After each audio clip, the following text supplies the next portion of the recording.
आपको क्या लगता है कि दुश्मनी और नफरत सिर्फ इंसानों के बीच ही होती है? तो फिर मैं आपको बता दूं कि आप बहुत बड़ी गलतफहमी में हैं। जी हाँ दोस्तों, इस वीडियो में हम बात करने वाले हैं कुछ ऐसे जानवरों के बारे में, जी हाँ जानवरों के बारे में, जिसकी दुश्मनी और नफरत सदियों से चली आ रही है। यहाँ तक कि वो एक दूसरे की शक्ल देखना भी पसंद नहीं करते। और मान लीजिए कहीं इन दोनों का सामना हो जाए तो फिर वो जगह कोई कुरुक्षेत्र से कम नहीं होगी। तो चलिए देखते हैं ऐसे जानवरों को। लेकिन उससे पहले अगर अभी तक आपने हमारे चैनल को सब्सक्राइब नहीं किया है तो आपसे गुजारिश ही कर सकते हैं कि चैनल को सब्सक्राइब ज़रूर करिएगा।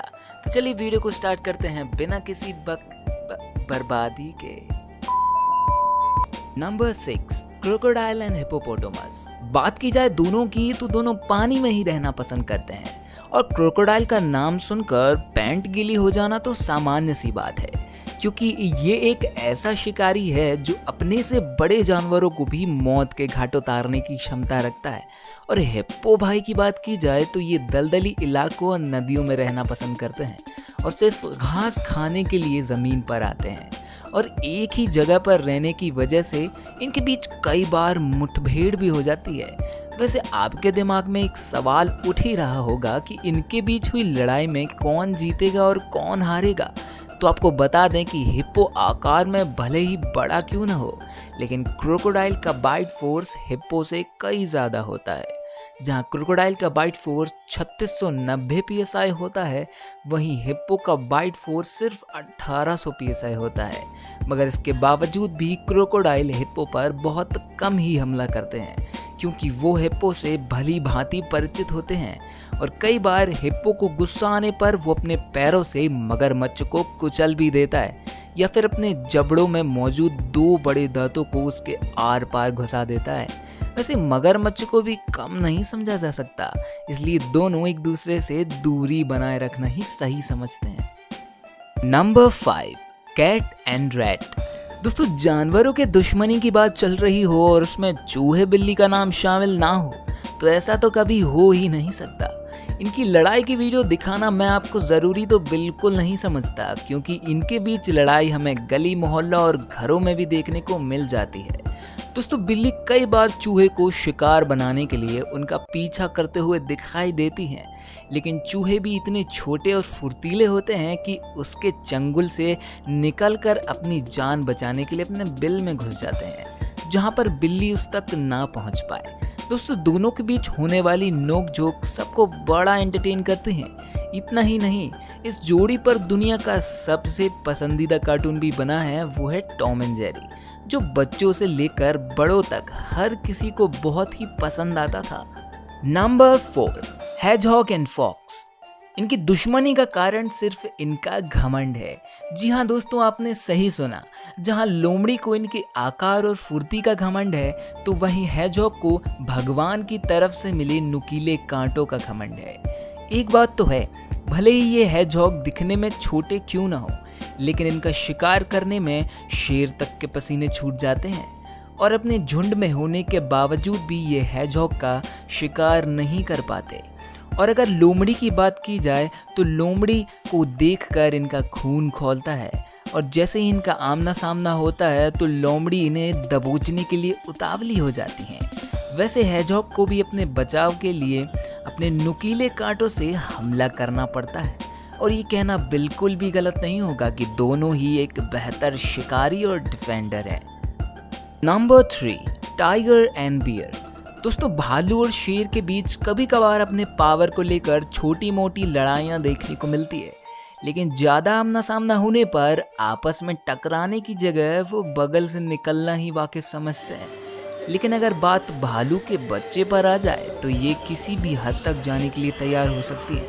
और कुछ ऐसा ही देखने को मिला वेस्टर्न इंडियन के जंगलों में, जब एक बाघ भालू के बच्चे को शिकार बनाने के लिए उस पर हमला करता है, तो ये देखकर उसकी माँ अपने बच्चे को बचाने के लिए बाघ पर हमला बोल देती है। वैसे काफ़ी समय तक इन दोनों के बीच में लड़ाई चलती है और एक समय ऐसा लगता है कि बाघ भालू को आसानी से मार देगा। लेकिन दोस्तों, तभी भालू अपने रौद्र रूप में आ जाता है और बाघ पर पूरी ताकत से हमला बोलता है। भालू का ऐसा रूप देखकर बाघ वहां से भागने में ही अपनी भलाई समझता है और वह धीरे से वहां से खिसक लेता है। Number 2, lion and hyenas. दोस्तों, आप शेर को तो बहुत अच्छे से ही जानते हैं, जिसे जंगल का राजा भी कहा जाता है।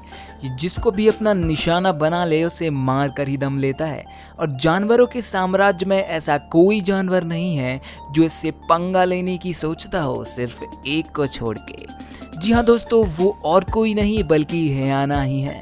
वैसे आप ये सोच ही रहे होंगे कि भला हियाना कोई शेर को कैसे हरा सकता है। दोस्तों, जाहिर सी बात है कि शेर और हियाना का आमना सामने की लड़ाई में शेर हियाना को मार देगा, लेकिन कहते हैं ना, सम टाइम क्वांटिटी मैटर्स। इसलिए हियाना काफ़ी चालाक है, वो हमेशा झुंड में ही वार करते हैं।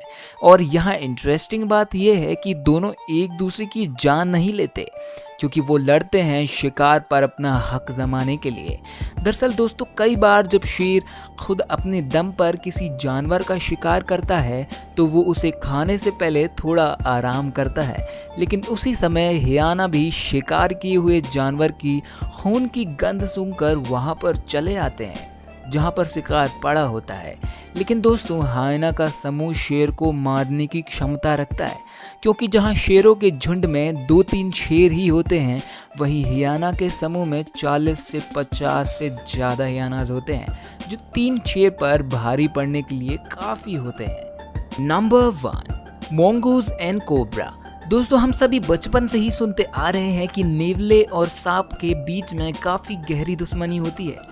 वह दोनों एक दूसरे को बिल्कुल भी पसंद नहीं करते, लेकिन इसके बारे में कोई नहीं जानता कि एक दूसरे से इतनी दुश्मनी क्यों रखते हैं। जब दोनों का सामना होता है तब दोनों ही शांत रहने के मूड में नहीं रहते। जहाँ कोबरा और दूसरे जहरीले सांप अपने जहर के लिए फेमस होते हैं, तो वहीं नेवला भी इन जहर को तोड़कर अपने मजबूत जबड़ों से वार करने के लिए जाना जाता है। और दोस्तों, दोनों में लड़ाई शुरू हो जाए तो कभी कोबरा जीतने लगता है तो कभी नेवला, और लड़ाई खत्म होने तक दोनों ही लहूलुहान हो जाते हैं। लेकिन दोस्तों, आखिरकार अंत में ज़्यादातर नेवले को ही जीता देखा गया है, क्योंकि नेवले की मोटी चमड़ी होती है। उसके अंदर एक ऐसा तत्व होता है जो उसे सांप के जहर से लड़ने में मदद करता है, और यही वजह है कि कोबरे के जहर का नेवले पर कोई असर नहीं होता। तो आज के लिए रहा बस इतना ही। अगर आपको हमारी वीडियो पसंद आती है तो चैनल को सब्सक्राइब तो आप करेंगे ही, और अपने दोस्तों के साथ भी जरूर शेयर करिएगा। तो मिलते हैं हम आपको नेक्स्ट वीडियो में। तब तक के लिए जय हिंद, वंदे मातरम, और प्लीज़ स्टे सेफ।